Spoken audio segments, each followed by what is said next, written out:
lab komputer itu lab memang ditujukan untuk digunakan sebagai lab terpadu. Jadi tujuan kita itu dia bisa menjadi sarana dan prasarana untuk mahasiswa menjalankan mata kuliah berbasis praktikum.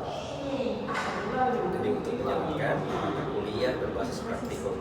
Jadi seluruh prodi yang ada mata kuliah basis praktikumnya itu boleh menggunakan lab. Bertujuan untuk itu. Jawab? Oke, itu dia alat komputer lab bagaimana mendukung praktikum. Ini dilihat dari spesifikasi yang ada, itu sudah bisa menjalankan mata kuliah yang ada di STI maupun di prodi-prodi lain. Jadi dari segi spesifikasi itu sudah menunjang.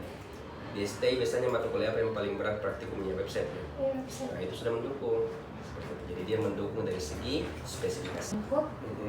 Siapa saja yang berhak menggunakan komputer lab? Siapa saja yang berhak menggunakan komputer lab? Semua mahasiswa, dosen, dan staf ITB Nobel berhak menggunakan komputer lab. Komputer lab. Apa yang dimaksud? Pengertiannya ya? Pengertiannya itu apanya nih? Kalau yang tadi kan apa tadi bedanya sama sekarang? Definisinya. Ruang lingkup. Oke, ruang lingkup itu adalah cakupan area yang dapat dilakukan pada laboratorium komputer, baik itu sumber daya manusianya maupun sumber daya peralatannya. Peralatan tersebut digunakan dan dipelihara. Oke, untuk masalah penggunaan, semua komputer yang kita miliki itu semuanya digunakan. Kita punya 30 komputer dan semuanya digunakan karena kita satu kelasnya lebih 30 biasa. Jadi digunakan semua. Untuk pemeliharaannya itu dibebankan kepada laboran. Jadi laboran atau Bapak sebagai kepala laboratorium yang bertugas untuk melakukan perawatan secara berkala. Jadi perawatannya dilakukan oleh laboran seperti itu. Ini langkah kerjanya, Pak. Langkah kerjanya, langkah kerja penggunaan labnya. Iya. Oke. Langkah kerja penggunaan lab itu mengacu pada jadwal akademik. Mengacu pada jadwal akademik. Jadi yang bisa menggunakan lab itu mengacu pada jadwal akademiknya. Dosen nanti akan melapor kepada laboran. Lapor dulu kepada laboran. Yang pertama, lihat dulu jadwal mata kuliahnya. Jadwal mata kuliah. Mata kuliahnya ini masuk praktikum atau tidak? Kalau dia praktikum, melapor ke laboran. Saya mata kuliah praktikum, Pak. Apakah ada jadwal yang masih kosong untuk pakai lab? Saya sesuaikan lagi, saya koordinasi ke akademik. Apa yang harus dilakukan jika terjadi masalah atau kerusakan pada komputer lab? Penting. Oke, apa yang terjadi jika apa yang dilakukan ya ketika terjadi kerusakan peralatan di lab komputer? Oke, yang pertama ini kita lakukan dulu analisis sebab. Rusaknya karena apa?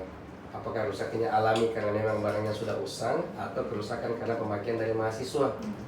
Kalau kerusakannya karena pemakaian, itu mungkin nanti kita analisa dulu. Ini kerusakannya gara-gara mahasiswanya memang pakai betul-betul atau katok-katok atau bagaimana? Paham maksudnya apa? Oke, jadi kita analisa dulu penyebabnya apa. Setelah penyebab diketahui, barulah kita masuk ke analisa solusi. Solusi nanti itu akan diselesaikan oleh laboran menggunakan piranti atau izin dari yayasan. Jadi tidak ada yang dibebankan kepada mahasiswa. Walaupun mahasiswa yang merusak, walaupun mahasiswa yang merusak itu tidak akan dibebankan kepada mahasiswa. Dalam artian begini, tidak disuruh dibayar, tapi bakal kena sanksi. Jadi tidak ada sanksi berbayar kita harus keyboardnya misalnya, nggak mungkin kita suruh ganti. Tapi kita pasti kasih sanksi. Mungkin dia tidak boleh masuk 2 pertemuan kelas itu kita kasih sanksi. Seperti itu. Jadi untuk problem solvingnya, dianalisa dulu penyebabnya, ketahuan mahasiswa dari CCTV ternyata yang merusak. Kelasnya kita panggil dosennya, tapi mahasiswa seperti ini kita kasih sanksi seperti itu. Tapi tidak ada sanksi berupa pemungutan biaya dari mahasiswa. Jelas? Jelas, Pak. Apa saja tindakan pencegahan yang harus diambil untuk menjaga keamanan komputer? Oke, apa saja tindakan pencegahan? Itu yang pertama, kita selalu ada yang namanya pemasangan tata tertib. Ada kan di belakang itu Bapak simpan sama di bagian depan. Oke, jadi tindakan pencegahan pertama itu kita memasang tata tertib dulu. Tata tertib itu sebagai tindakan awal. Jadi kan banyak juga orang kurang literasi, kurang membaca. Tindakan kedua kita memasang CCTV. Jadi di bagian depan itu ada CCTV terpasang. Itu tindakan pencegahan kedua. Tindakan pencegahan ketiga, kami selaku laboran selalu memberikan screening ke dosen. Jadi ketika dosen tadi bilang mau pakai lab, Bapak screening dulu dosennya. Tolong disampaikan ke anak mahasiswa larangan-larangan yang tidak boleh dilakukan di kelas. Jadi bukan Bapak yang sampaikan ke mahasiswanya, Dosen yang mengajar di kelas Bapak panggil, nanti dia sampaikan ke kalian. Matikan komputer kalau pulang, jangan terlalu keras pakai ini. Nah, itu dosen saya sampaikan. Jadi kalau dosennya nggak sampaikan, itu tergantung dosennya lagi. Jadi ada 3 tadi, peraturan, CCTV, dan screening dosen. Masih ada? Juga kehilangan atau kerusakan pada komputer. Bagaimana mencegah kehilangan dan kerusakan pada komputer? Mencegah sesuatu terjadi itu susah kalau nggak ada kesadaran sendiri. Oke, jadi tadi sudah kita lakukan tindakan pencegahan tadi, memasang aturan, memasang CCTV dan lain-lain. Itu harapannya supaya tidak terjadi yang tadi, supaya tidak terjadi kehilangan dan kerusakan.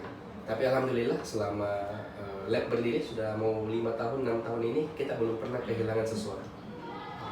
Belum pernah selama pelaporan juga belum pernah ada kehilangan. Tapi kalau kerusakan itu sering terjadi. Dan tadi saya rasa itu berhubungan dengan jawaban pertanyaan sebelumnya, kalau rusak bagaimana.